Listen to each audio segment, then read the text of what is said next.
1813 dari kelas 6A Pendidikan Kimia. Pada kesempatan kali ini saya akan membahas terkait LKM 8 pengantar kewirausahaan. Baik, langsung saja untuk soal yang pertama.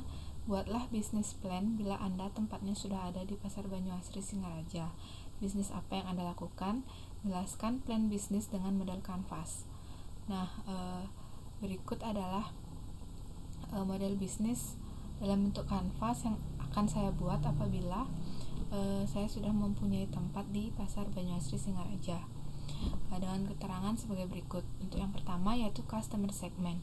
Segmen pelanggan dari bisnis ini yaitu wanita dan pria dari segala kalangan, khususnya yang beragama Hindu, yang mana pastinya masyarakat yang beragama Hindu memerlukan busana adat Bali yang akan digunakan untuk persembahyangan dan acara-acara lainnya.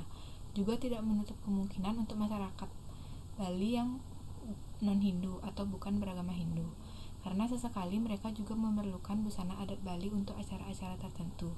Kemudian yang kedua yaitu value proposition. Value proposition adalah nilai tambah dari bisnis yang dijalankan. Dalam bisnis busana adat Bali ini, busana adat yang dijual merupakan busana adat dari bahan yang berkualitas dengan harga yang terjangkau, juga dengan model yang sesuai dengan tren masa kini. Kemudian yang ketiga yaitu channel. Channel adalah sarana yang digunakan untuk menyampaikan kepada segmen pelanggan mengenai value proposition. Pemasaran dan promosi dilakukan secara offline dan online. Pemasaran dan promosi secara online dilakukan melalui media sosial seperti Facebook, Instagram, dan juga e-commerce yaitu Shopee, dengan memposting produk katalog serta informasi tentang promo terkini hingga ketika diadakannya diskon. Kemudian yang keempat yaitu revenue stream. Istilah ini diartikan sebagai aliran mengenai pemasukan penghasilan. Pendapatan ini akan diperoleh dari hasil penjualan itu sendiri. Penjualan kebaya atau busana adat Bali ini diantaranya yang pertama ada kain kebaya yang belum jadi, kemudian kebaya, ada pakaian adat laki-laki, kamen, udeng, dan juga selendang. Untuk metode pembayaran yang disediakan yaitu pelanggan bisa melakukan pembayaran secara cash maupun cashless. Kami juga menyediakan atau melayani sistem COD. Kemudian yang kelima yaitu key research. Istilah ini mengarah pada banyaknya sumber daya yang diperlukan untuk bisa menjalankan suatu bisnis. Dalam bisnis ini yang dimaksud dalam aspek key research adalah yang pertama ada penjahit, kemudian yang kedua ada pegawai dan fotografer. Yang mana fotografer ini diperlukan dalam pembuatan konten pada katalog produk. Kemudian yang keenam yaitu customer relationship. Istilah ini mengarah pada hubungan yang perlu dibangun bersama dengan konsumen baru maupun dengan konsumen yang lama. Dalam aspek ini dilakukan dengan mengadakan diskon atau sale serta menyediakan pembuatan kartu member. Dengan kartu member ini, konsumen dapat mengumpulkan poin apabila berbelanja dengan harga tertentu, yang sewaktu-waktu poin ini dapat ditukar dengan produk yang kami jual. Kemudian yang ketujuh ada key activities. Key activities adalah aktivitas kunci yang ada di dalam produk ini sehingga mampu berjalan sesuai dengan target. Dalam bisnis ini, yang dilakukan adalah pertama yaitu membeli bahan belum jadi atau busana yang sudah jadi dari distributor, kemudian menjahit bahan yang belum jadi hingga menjadi busana, serta melakukan promosi baik secara offline maupun online. Kemudian yang kedelapan yaitu key partners. Dalam aspek ini berisikan pihak-pihak yang menjadi penentu terhadap jalannya suatu bisnis. Bisnis yang baik tidak hanya mampu menjalin hubungan dengan para pelanggan atau konsumen saja, tetapi juga dengan pihak lain seperti pemasok atau distributor. Dalam bisnis ini, key partnernya adalah yaitu distributor kain dan juga distributor kebaya atau busana adat Bali. Kemudian yang terakhir, yang ke-9 yaitu cost structure.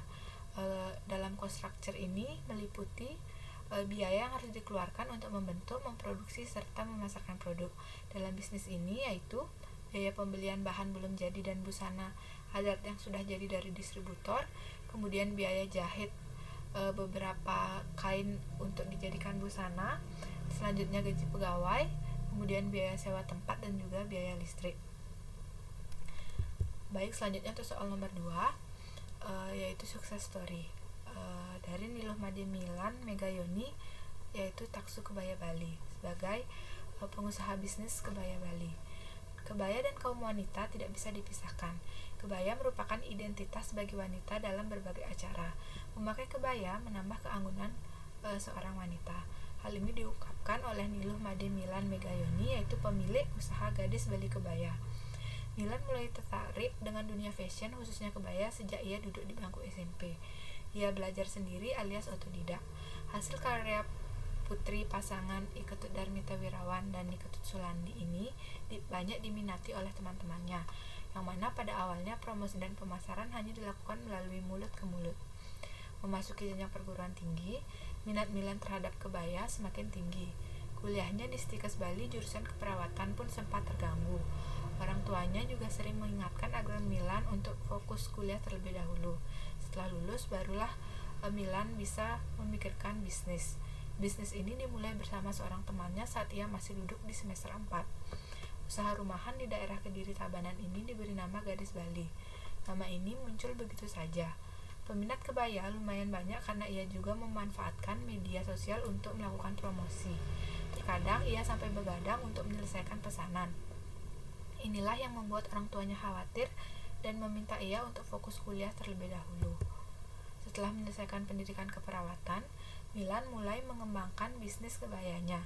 Karena teman yang diajak dari awal sudah berkeluarga, Milan pun bersolo karir. Ia membuka butik di Jalan Batu Renggong dekat Pasar Sanglah dan Pasar. Konsumennya banyak dari Denpasar. Pesanan kebayanya pun semakin banyak. Ada yang membuat baru, ada yang menyewa. Ia memberanikan diri untuk menyewa toko sebagai butik sejak tahun 2014. Orang tuanya juga mendukung keputusannya ini.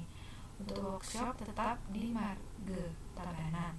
Ia memberdayakan ibu-ibu di sekitar rumah untuk menjahit. Saat awal membuka butik, Milan mengerjakan semuanya sendiri. Ia menerima pesanan, membuat pola, menjahit, kemudian juga melayani komplain. 3 bulan sesudahnya, ia dibantu oleh 2 kerabatnya. Mereka lah yang banyak mengurusi butik, sedangkan Milan hanya sekali datang ke butik. Konsumennya mulai dari anak SMA yang perlu kebaya untuk acara perpisahan, mahasiswa yang wisuda, hingga remaja dan ibu-ibu yang mau kondangan. Mereka lebih praktis menyewa daripada membuat. Harga sewa yang dibanderol juga terjangkau, mulai dari Rp150.000.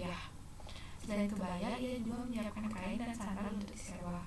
Dengan harga yang terjangkau, Milan bersyukur koleksi gadis Bali Kebaya bisa menambah keanggunan para wanita. Ia juga selalu mengupdate koleksi kebayanya.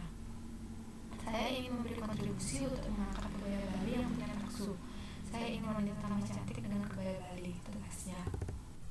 Kemudian untuk fashion di dunia fashion, Milan juga menuturkan dirinya mencari inspirasi dari mana-mana. Kadang ia melihat desain kebaya di internet, bahkan karya desainer pun diperhatikan. Milan mengamati lalu memodifikasi. Ia tidak mau meniru persis apa yang sudah ada. Kalaupun ada konsumen yang minta dibuatkan kebaya sama persis dengan apa yang sudah ada, Milan selalu menyarankan untuk langsung datang ke pembuatnya. Hal ini dikarenakan Mila ingin karya-karya gadis kebaya Bali punya ciri khas tersendiri. Kebaya yang ia buat mengikuti tren warna dan tren model. Hal inilah yang membuat para konsumen puas karena bisa tampil kekinian dengan kebaya sewaan dari gadis kebaya Bali. Banyak konsumen yang memesan setelah melihat akun Instagram @gadisbalikebaya. Selain dari Bali, ada juga pemesanan dari Jakarta, Bandung, Surabaya, dan Australia. Kebaya-kebaya yang sudah beberapa kali disewa, selanjutnya di-sell. Untuk mengisi stok, Milan tetap berkarya. Hal inilah yang membuatnya tak bisa diam. Begitu ada ide, ia langsung menuangkan ke dalam pola dan menyerahkannya ke tukang jahit. Sistem kerjanya ini kadang membuat ia khawatir karena belum menemukan penerus. Banyak tukang jahitnya yang khawatir kalau nanti Milan menikah, mereka tidak bisa bekerja lagi. Milan selalu menjaga kontinuitas. Ada ataupun tidaknya pesanan kebaya, Milan selalu membuat desain dan pola. Milan selalu mengatakan ke tukang-tukang jahit untuk jangan khawatir, karena kalaupun sudah menikah, Milan akan tetap menekuni usaha kebaya. Satu niat Milan yang belum tercapai adalah masuk sekolah desain. Ia merasa menemukan passion di dunia fashion, namun ia belum bisa mengatur waktu. Daripada semua kacau, ia menunda terlebih dahulu niatnya untuk sekolah desain. Kadang, ada yang menanyakan ilmu keperawatannya mau diapakan. Milan pun mengatakan suatu saat nanti ilmunya pasti terpakai. Saat ini, ia akui lebih banyak berurusan dengan jarum jahit dibanding dengan jarum suntik.